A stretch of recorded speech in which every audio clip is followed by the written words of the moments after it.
Iran में सरकार ने कबूल किया है कि हिंसा में मारे गए जो लोग हैं उनका आंकड़ा 3000 से ज्यादा पहुंच गया है। और इसके पीछे जिम्मेदार कौन है? इसके पीछे अमेरिका जिम्मेदार है। अमेरिका की फ्यूलिंग वाली पॉलिसी जिम्मेदार है। अमेरिका की हिंसा बढ़ाने वाली जो राजनीति है वो जिम्मेदार है। कट्टरपंथ को अमेरिका जिस तरीके से बढ़ावा देता है वो जिम्मेदार है। शांतिपूर्ण सुधार जब होते हैं उन सुधारों की संभावनाओं को खत्म करना जिम्मेदार है। ईरान की जनता को, ईरान के युवा को बरगलाने की नीति जिम्मेदार है। अमेरिका जिम्मेदार है इन 3000 से ज्यादा लोगों के मारे जाने को लेकर। और अब तो ह्यूमन राइट्स ने भी आंकड़े जारी कर दिए हैं। हिंसक संघर्षों को अमेरिका की ओर से जन्म दिया गया, तानाशाहों को बल देने की कोशिश की गई, तख्ता पलट की कोशिश की गई अमेरिका की ओर से, युद्धों में भागीदारी इंडायरेक्ट तरीके से बढ़ाने की कोशिश की गई अमेरिका की ओर से, कठोर प्रतिबंध लगाने की कोशिश की गई। साथ साथ स्कूल कॉलेजेस में जितने स्टूडेंट्स हैं उन्हें डायरेक्टली या इनडायरेक्टली ईरान सरकार के खिलाफ, वहां के सर्वोच्च लीडर आयतुल्लाह खमनेई के खिलाफ बेवजह भड़काने की कोशिश की गई। तो इन मौतों का जिम्मेदार कोई और नहीं है। इन मौतों का जिम्मेदार है ट्रंप, अमेरिका, बेंजामिन नेतन्याहू। ये जो मैसेकर हुआ है इसे मैसेकर ही कहा जाएगा। इस हिंसा में मारे गए जो लोग हैं इसे एक बड़ा कार्नेज ही कहा जाएगा। और इस कार्नेज का नतीजा ये हुआ है कि आज 3000 से ज्यादा लोग बेमौत मारे गए हैं। ईरान में प्रदर्शन के दौरान मरने वालों की संख्या को लेकर पहली बार बयान जारी किया गया है। सरकार के अनुसार यह आंकड़ा 3117 का है। वहीं ह्यूमन राइट्स ऑर्गेनाइजेशंस का यह दावा है कि इस दौरान 4560 मौतें हुई हैं। दोनों में लगभग 1400 से ज्यादा लोगों का अंतर है। मौतें कितनी भी हुई हो, वजह क्या रही है? और अगर हिंसा हो रही थी, अगर मतभेद थे, किसी चीज को लेकर नाराजगी थी, तो इन नाराजगियों को सुधारने की कोशिश भी की जा रही थी। लेकिन आग में घी डालने का काम किसने किया? क्या अमेरिका ने बयान नहीं जारी किए?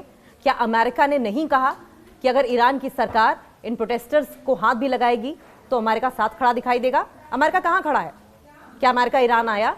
क्या अमेरिका जब इन मासूम लोगों पर गोलियां चल रही थीं तो क्या अमेरिका ने आके बचाया? अमेरिका ने सिर्फ भड़काया। ईरान में हाल ही में हुए बड़े विरोध प्रदर्शनों को लेकर अब पहली बार सरकार ने मरने वालों का आधिकारिक आंकड़ा जारी किया है। अमेरिका के भड़काऊ भाषणों, उनके स्टेटमेंट्स, डोनाल्ड ट्रंप के social media post, truth social पर उनकी बयानबाजी, बेंजामिन नेतन्याहू के प्रोपेगेंडा, उनका नैरेटिव। हालत यह है कि बेवजह ईरान की जनता मारी जा रही है। ईरान की जनता को इतना भड़का दिया गया है कि वो अपने ही आवाम, अपने ही मुल्क के सर्वोच्च लीडर के खिलाफ सड़कों पर उतर आए हैं। हालात ऐसे हो गए हैं कि उन्हें कंट्रोल करने के लिए सरकार को एक्शन लेना पड़ रहा है। अगर एक्शन नहीं लिया तो ईरान पूरी तरीके से हिंसा की आग में जल जाएगा। और एक्शन अगर लिया जाता है तो लोग मारे जाते हैं। लोग मारे जाते हैं तो खामियाजा किसको भुगतना पड़ रहा है? क्या ईरान को? क्या ईरान की जनता को? क्या ईरान की आवाम को? या जो लोग मारे गए हैं उनके रिश्तेदारों को, उनके परिवार वालों को? लेकिन क्या अमेरिका ये समझता है? क्या ईरान की जनता ये समझ रही है? ईरानी सरकारी टीवी ने बताया कि इन प्रदर्शनों में कुल 3117 लोगों की मौत हुई है। ये प्रदर्शन 28 दिसंबर से शुरू हुए थे। सरकारी टीवी पर शहीद फाउंडेशन का बयान दिखाया गया था जिसमें कहा गया कि मरने वालों में से 2427 लोग आम नागरिक हैं और सुरक्षा बलों के सदस्य थे। आप सोचिए, आम नागरिक मारे जा रहे हैं। इसका फायदा किसको होगा? अमेरिका को, बेंजामिन नेतन्याहू को, या फिर ईरान को? ईरान की जनता मारी जाती है तो इससे क्या फर्क पड़ता है अमेरिका को? ईरान में मासूम यतीम हो जाते हैं तो इससे क्या फर्क पड़ जाएगा बेंजामिन नेतन्याहू को? उनका टारगेट तो अचीव हो ही रहा है। 2427 लोग आम नागरिक थे, सोचिए, सुरक्षा बलों के सदस्य थे। बाकी लोग कौन थे इस बारे में सरकार ने अभी तक कोई साफ जानकारी हालांकि नहीं दी है। लेकिन ह्यूमन राइट्स ऑर्गेनाइजेशन यानी कि मानवाधिकार संगठनों ने बताया कि आंकड़ा 4500 के पार है। वहीं दूसरी तरफ अमेरिका स्थित एक मानवाधिकार संगठन human rights activist news agency है HRANA ने मरने वालों की संख्या इससे कहीं ज्यादा बताई है। मरने वालों की संख्या 3000 हो, 4000 हो, बढ़कर 10,000 हो जाए, 50,000 भी हो जाए, तब भी अमेरिका को कोई फर्क पड़ेगा? तब भी क्या अमेरिका बचाने के लिए ईरान की सड़कों पर आएगा, अपनी मिलिट्री भेजेगा, या सिर्फ हवाई बातें मारेगा? 6-6 घंटे में 60-60, 100-100 पोस्ट ट्रूथ सोशल पर अमेरिका के प्रेसिडेंट डोनाल्ड ट्रंप कर देंगे। ऐसा लगता है कि अमेरिका के प्रेसिडेंट का ऑफिशियल रोल सिर्फ सोशल मीडिया पर पोस्ट करना बाकी रह गया है। ये संस्था ईरान के अंदर मौजूद अपने कार्यकर्ताओं के नेटवर्क के जरिए जानकारी जुटाती है और पहले भी उनके आंकड़े काफी हद तक सही साबित हुए हैं। ईरान में हालात बद से बदतर होते चले जा रहे हैं। एक अंतर्राष्ट्रीय समाचार एजेंसी ने कहा है कि वो खुद से इन आंकड़ों की पुष्टि नहीं कर सके हैं, क्योंकि ईरान में हालात ऐसे हैं कि स्वतंत्र रूप से जांच करना बहुत मुश्किल है। और इससे इस बात का अंदाजा लगाया जा सकता है कि ईरान में हालात कितने गंभीर हो रहे हैं।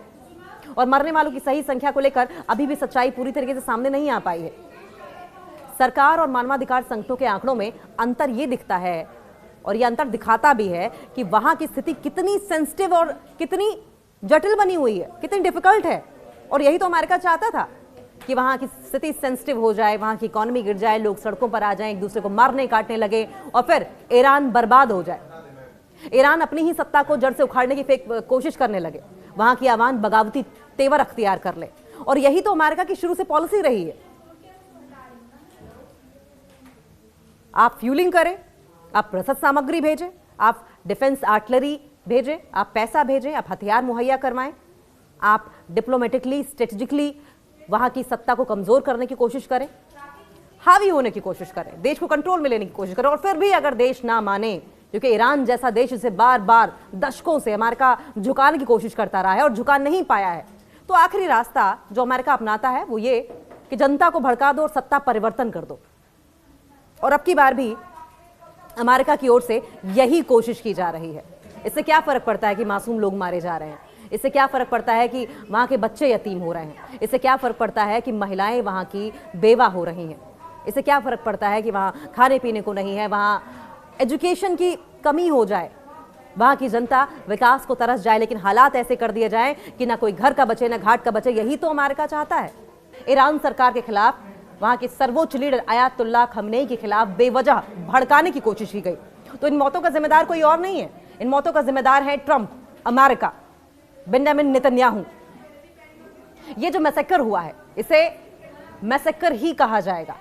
इस हिंसा में मारे गए जो लोग हैं इसे एक बड़ा कार्नेज ही कहा जाएगा। और इस कार्नेज का नतीजा ये हुआ है कि आज 3000 से ज्यादा लोग बेमौत मारे गए हैं। ईरान में प्रदर्शन के दौरान मरने वालों की संख्या को लेकर पहली बार बयान जारी किया गया है। सरकार के अनुसार यह आंकड़ा 3117 का है। वहीं ह्यूमन राइट्स ऑर्गेनाइजेशंस का यह दावा है कि इस दौरान 4560 मौतें हुई हैं।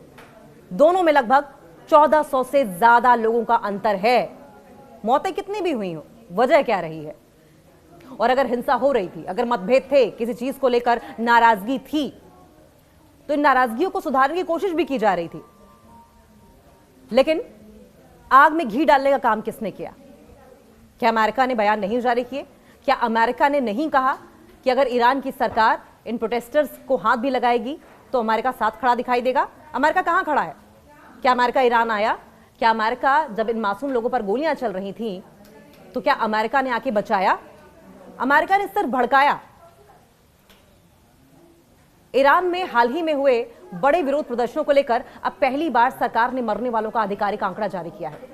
अमेरिका के भड़काऊ भाषणों, उनके स्टेटमेंट्स, डोनाल्ड ट्रंप के social media post, truth social पर उनकी बयानबाजी, बेंजामिन नेतन्याहू के प्रोपेगेंडा, उनका नैरेटिव, हालत यह है कि बेवजह ईरान की जनता मारी जा रही है। ईरान की जनता को इतना भड़का दिया गया है कि वो अपने ही आवाम, अपने ही मुल्क के सर्वोच्च लीडर के खिलाफ सड़कों पर उतर आए हैं। हालात ऐसे हो गए हैं कि उन्हें कंट्रोल करने के लिए सरकार को एक्शन लेना पड़ रहा है।